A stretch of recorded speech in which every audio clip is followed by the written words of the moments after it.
नमस्कार, मैं हूं आपके साथ जीनत। देश में कोरोना केसेस काफी बढ़ रहे हैं, ऐसे में मास्क सबसे बड़ा हथियार है। हम आपसे बार बार अपील करते हैं कि आप मास्क पहनिए। इसको लेकर न्यूज़ 18 ने एक मुहिम भी शुरू की हुई है, #मास्क पहनो इंडिया। आप खुद से ये प्रण लीजिए कि जब तक ये महामारी है आप मास्क नहीं उतारेंगे। और अब बात कर लेते हैं खबरों की। तो आज प्रदर्शन है, उससे जुड़ी खबरें। स्वास्थ्य विभाग की बात करें तो हड़ताल कर रहा है। बाबुओं को स्वास्थ्य मंत्री जयप्रताप सिंह ने अल्टीमेटम दे दिया है। उन्होंने साफ कह दिया है कि ट्रांसफर किसी भी हालत में रद्द नहीं किए जाएंगे। अगले 48 घंटे के अंदर कर्मचारी काम पर नहीं लौटे तो एस्मा के तहत भी एक्शन लिया जाएगा। इस विषय में इस समय 102 और 108 के एम्बुलेंस प्रभावित नहीं है। हमारे खाली ALS के एम्बुलेंस प्रभावित है, जो इनको बोला गया कंपनी को तत्काल कल ही बोल दिया गया था कि आप जैसे तैसे भी होंगे, क्योंकि आपने टेंडर लिया है तो आपको अपना ALS संचालन करना, जो लगभग 250 की संख्या है। और कहाँ से आप स्टाफ लाएंगे वो आपका इशू है। पुराने स्टाफ को आप लेंगे या नए स्टाफ को लेंगे। अगर आप 24 घंटे के अंदर नहीं उसको संचालित करेंगे तो हम आपके खिलाफ कार्रवाई करेंगे। अनामिका हमारे साथ हमारी सहयोगी जुड़ी हुई है। अनामिका, सबसे पहले हड़ताल के जो मूल कारण है वो बताइए, क्योंकि 102 और 108 जो है वो हड़ताल पर नहीं, ये अभी हमने सुना स्वास्थ्य मंत्री जी से। तो कितना प्रभाव पड़ रहा है, जरा ये बताइए। देखिए, बहुत प्रभाव पड़ रहा है जीनत, क्योंकि देखिए 102, 108 जो एम्बुलेंस सेवा है वो पूरे प्रदेश में चल रही है। उस कोविड काल में एम्बुलेंस कितनी ज्यादा महत्वपूर्ण है ये आप भी समझ सकती हैं। हालांकि धरना प्रदर्शन के बाद से 2500 से ज्यादा एम्बुलेंस प्रदेश के अलग अलग हिस्सों में जाके खड़ी हो गई है। शायद यही वजह है कि स्वास्थ्य मंत्री भी नाराजगी जाहिर कर रहे हैं और ये कह रहे हैं कि इस कोरोना काल में जहां पर हर चीज को अलर्ट मोड पे किया जा रहा है, संसाधन बढ़ाए जा रहे हैं, वहां पर एम्बुलेंस कर्मियों का प्रदर्शन सबको नागवार गुजर रहा है। और ये भी कहा गया कि भाई जब एस्मा लागू है कोरोना काल में, यानी कि इस एस्मा के तहत आप धरना प्रदर्शन की अनुमति आपको नहीं दी जाती है, तो अगर एम्बुलेंस कर्मी प्रदर्शन कर रहे हैं तो अपने प्रदर्शन को खत्म करके जल्द से जल्द काम पर लौट आए। अनामिका, लेकिन वही एम्बुलेंस कर्मी है, अब चाहूंगी कि आप स्पष्ट हमारे दर्शकों को बताइएगा। स्वास्थ्य मंत्री जी अभी कह रहे हैं कि 102 और 108 की सेवा पे प्रभाव नहीं पड़ेगा। 102 के अगर बारे में मैं बताऊं तो 50,000 कॉल्स रोज की आती हैं। 108 के बारे में बताऊं तो 30,000 कॉल्स रोज जनता करती है, यानी कि कितनी जरूरत है। वो कह रहे हैं कि प्रभाव नहीं पड़ेगा। अब जो ग्राउंड पे प्रदर्शन हो रहा है उसके कारण जरूर बताइए, और क्या कोई बातचीत बढ़ रही है आगे? एस्मा लगाएंगे, बात ठीक है, लेकिन बीच में जनता परेशान हो रही है। सिर्फ मैं अमेठी की बात करूं तो 2 लड़कों का एक्सीडेंट हुआ, उन्हें एम्बुलेंस नहीं मिली, 1.5 घंटे रोड पे पड़े रहे वो।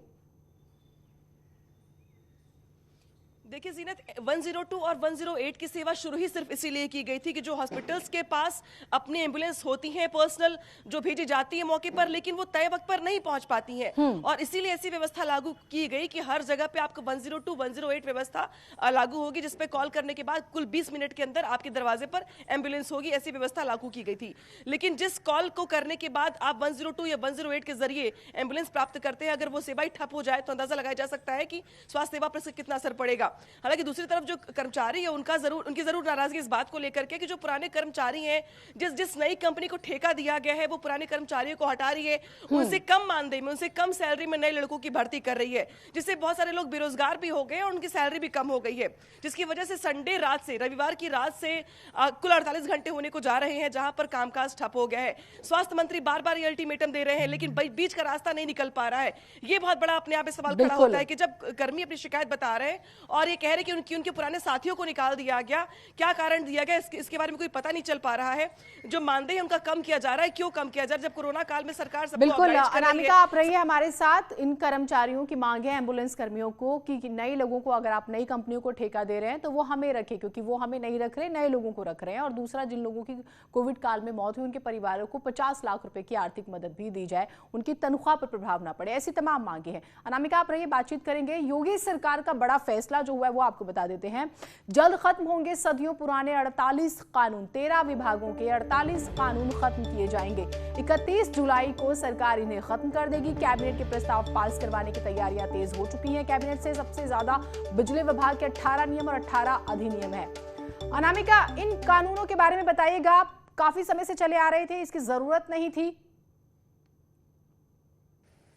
और देखिए जीनत, केंद्र सरकार ने इसकी पहल की थी और ये कहा था कि वो कानून जो देश की आजादी के बाद बने थे या वो कानून जिनकी उपयोगिता अब खत्म हो चुकी, निष्क्रिय हो चुके, क्योंकि समय समय पर जब विभाग काम करते हैं तो उनकी जरूरत के हिसाब से कुछ नियमों में बदलाव किए जाते हैं।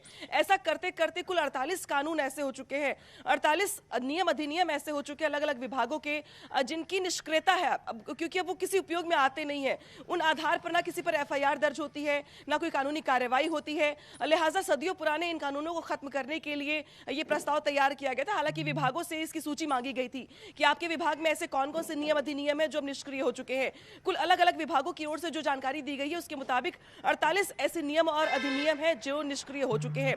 सबसे ज्यादा बिजली विभाग के नियम अधिनियम है जो अब किसी काम के नहीं रह गए। इसके अलावा आबकारी विभाग, जिसमें धूम्रपान, इसके अलावा अफीम इस्तेमाल से लेकर के बहुत सारे नियम ऐसे हैं जिनका अब कोई इस्तेमाल नहीं है। तो ये माना गया कि सूची के आधार पर शासन के स्तर पर प्रस्ताव मंगवाया गया था और अब इसको कैबिनेट के जरिए मंजूरी देकर के इन नियमों को निष्क्रिय कर दिया जाएगा। ठीक, तो बदलते वक्त के साथ इन कानूनों में बदलाव भी जरूरी था और बहुत से ऐसे जिनकी जरूरत ही नहीं है। बहुत शुक्रिया अनामिका आपका तमाम जानकारियों के लिए, और इसी वजह से सरकार ने फैसला लिया है कि इन्हें खत्म कर दिया जाएगा। केंद्र भी कई बार ऐसे फैसले ले चुका है। आगे बढ़ते हैं। लखनऊ में पुलिस ने बड़ी कार्रवाई करते हुए पूर्व दर्जा प्राप्त राज्य मंत्री मोहम्मद इकबाल और उनके पिता की संपत्ति कुर्क कर ली है। पुलिस ने गैंगस्टर एक्ट के तहत 254 करोड़ रुपए की संपत्ति कुर्क की है। लखनऊ पुलिस कमिश्नरेट ने काली कमाई से अर्जित 2 कार, 1 बस भी जब्त की है। इकबाल के नाम पर बने ट्रस्ट पर भी एक्शन हुआ है। तो गलत तरीके से, गैर कानूनी तरीके से सत्ता का इस्तेमाल करके और एक आप ये समझिए कि ये पूरा साम्राज्य खड़ा किया। 2 अरब से ज्यादा की संपत्ति आप समझते हैं, 2 अरब 54 करोड़ रुपए की। ऋषभ हमारे साथ जुड़े हुए। ऋषभ, हमने तमाम कुर्की की कार्रवाई देखी संपत्ति जब्त करने की। ये जो रकम है ये बहुत बड़ी है और ये पहली बार सुनने में आ रही है कि इतनी बड़ी रकम की संपत्ति जो है वो कुर्की गई है। जरा बताइए पूरा कच्चा चिट्ठा क्या था इन लोगों का? जीनत, देखिए, करियर के नाम से लखनऊ में बहुत इंस्टीट्यूट्स हैं। यहाँ पर नर्सिंग कॉलेज हैं, मेडिकल कॉलेज हैं, डेंटल कॉलेज हैं, कॉन्वेंट कॉलेज हैं। और जब ये बताया गया पुलिस की ओर से एक FIR दर्ज की गैंगस्टर एक्ट की धाराओं में, उसमें ये लिखा गया कि सपा सरकार में दर्जा प्राप्त राज्य मंत्री मोहम्मद इकबाल और उनके पिता अजमत अली ने ये सारी प्रॉपर्टीज़ अवैध धंधों से कमाई थी। कमिश्नरेट की ओर से जो बयान जारी किया गया उसमें कहा गया है कि 1988 में मोहम्मद इकबाल के पिता अजमत अली मात्र 1200 रुपए की नौकरी करते थे। उनके पास कोई बड़ी पैतृक संपत्ति भी नहीं थी, लेकिन उन्होंने सरकारी ज़मीनों पर कब्जा करके, गैंग बनाकर, अवैध काम करके, अपराध करके ये सारी प्रॉपर्टीज़ जुटाई हैं बीते कुछ सालों में।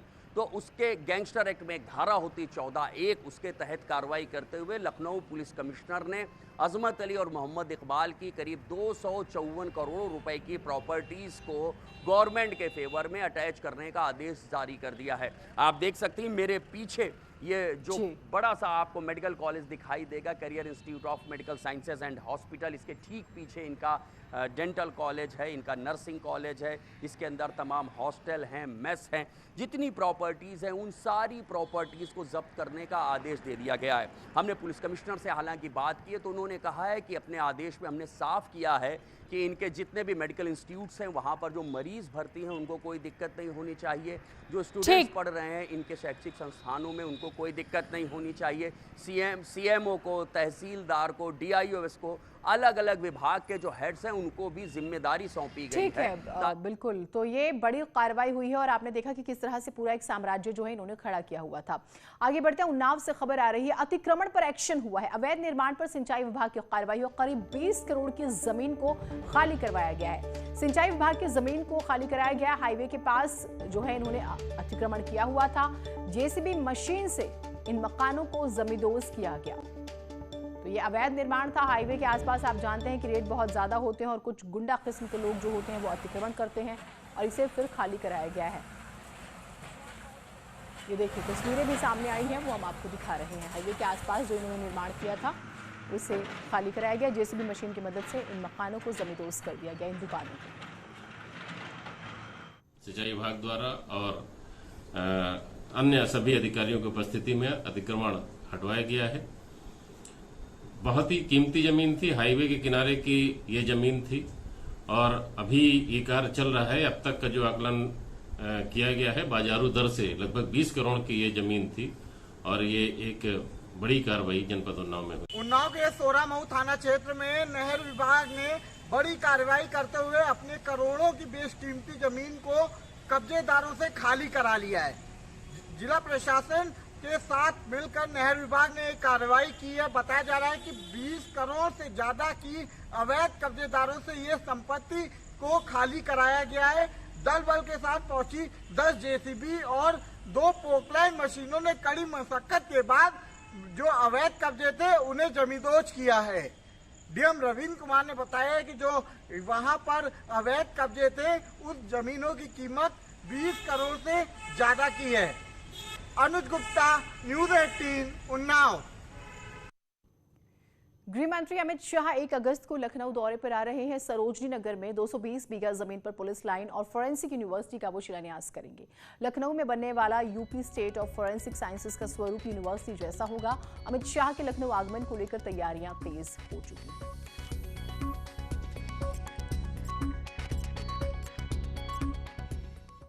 और बीजेपी के राष्ट्रीय अध्यक्ष जेपी नड्डा 7 और 8 अगस्त के 2 दिवसीय दौरे पर लखनऊ आ रहे हैं। इस दौरान बीजेपी का चुनावी मंथन होगा।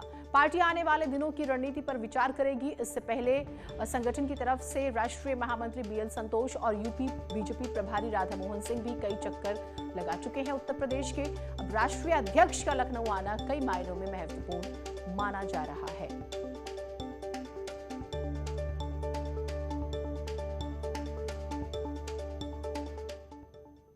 और बढ़ाइएगा जोश जब ओलंपिक में उतरेंगे मेन इन ब्लू। आप भी पहनिए टीम इंडिया की टी-शर्ट और जानिए इसे जीतने का क्लू। बस स्क्रीन पर दिख रहे QR कोड को स्कैन करें और क्विज में हिस्सा लें। जुड़े न्यूज़ 18 के साथ और रोज खेलिए क्विज और जीत लीजिए टीम इंडिया की टी-शर्ट।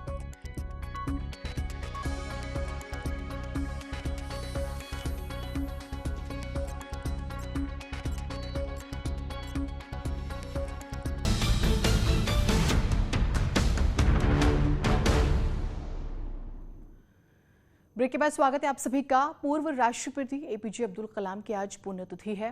इस मौके पर आज हर कोई उन्हें याद कर रहा है। भारत के 11वें राष्ट्रपति एपीजे अब्दुल कलाम को मिसाइल मैन कहा जाता था। उन्हें भारत के सर्वोच्च सम्मान भारत रत्न से भी नवाजा गया था। सीएम योगी ने भी उन्हें ट्वीट करके श्रद्धांजलि दी। भारतीय मिसाइल प्रोग्राम के जनक, सामाजिक शुचिता और सादगी के आदर्श प्रतिमान भारत रत्न पूर्व राष्ट्रपति डॉक्टर एपीजे अब्दुल कलाम जी की पुण्यतिथि पर उन्हें विनम्र श्रद्धांजलि।